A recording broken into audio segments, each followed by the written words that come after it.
Hey, Paola. This morning I wanted to talk to you about vocabulary. Some of you might know this already, but some years ago, I worked for several years in public schools and I was teaching nutrition to the little ones in elementary. And what a fun gig that was to have recipes and expose the kids to ingredients, to colors, to geography, to history, to culture through teaching about nutrition.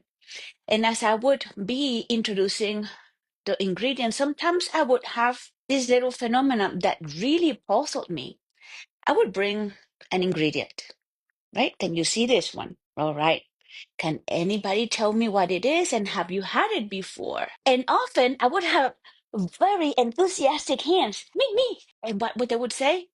Salad. Okay. I would have another time with another ingredient like kale instead of basil. You knew that it was basil, right? I hope you knew this. Sometimes it would be basil, and again, salad. And every time I would have a leafy something in my hands, it would be the same thing. And I'm like, wait, salad is a combination of things, is not just one thing. Why are kids calling one ingredient salad? This puzzled me tremendously, and I asked my mentor in the program, and she shared with me a little nugget of wisdom that blew my mind.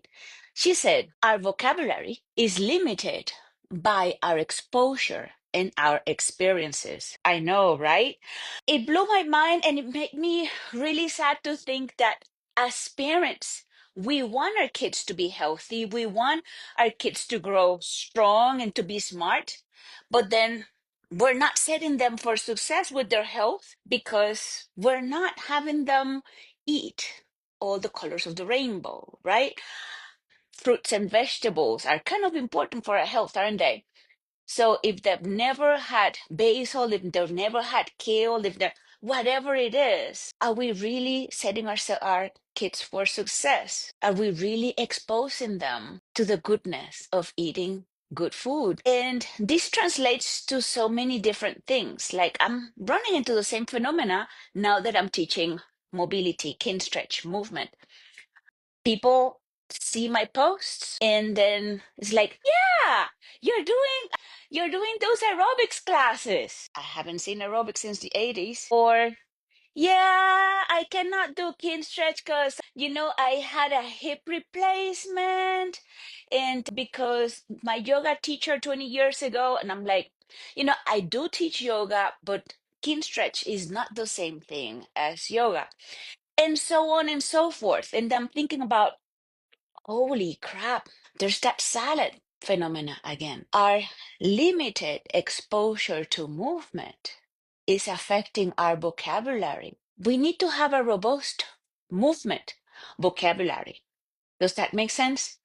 We need to have a robust vocabulary. With movement is freedom. You can move, you can do things, you can live life, keep your dignity, keep your independence, experiences, create happy memories with those around you. We experience this world through movement. And if we don't move, if we don't have these experiences, we're limiting, we're shrinking our world. Does that make sense? So I'm inviting you to have movement experiences, to enjoy life through your body. Really go out there and have more exposure to movement. Try things out, engage in more movement every day, and you will see how much different you will feel, not just physically, but how much better you will feel here too. It does wonders for our mental health. Some projects that we might think are very hard will become easy because healthy joints create that effect for us. They make things that seem hard will be an easy task. Does that make sense? So here you go. Our vocabulary limits is limited by our experiences and exposure, and we need to have a robust movement vocabulary. Well, that's the rant for today. I hope you learned something or perhaps inspired. I look forward to see you at Kinstretch.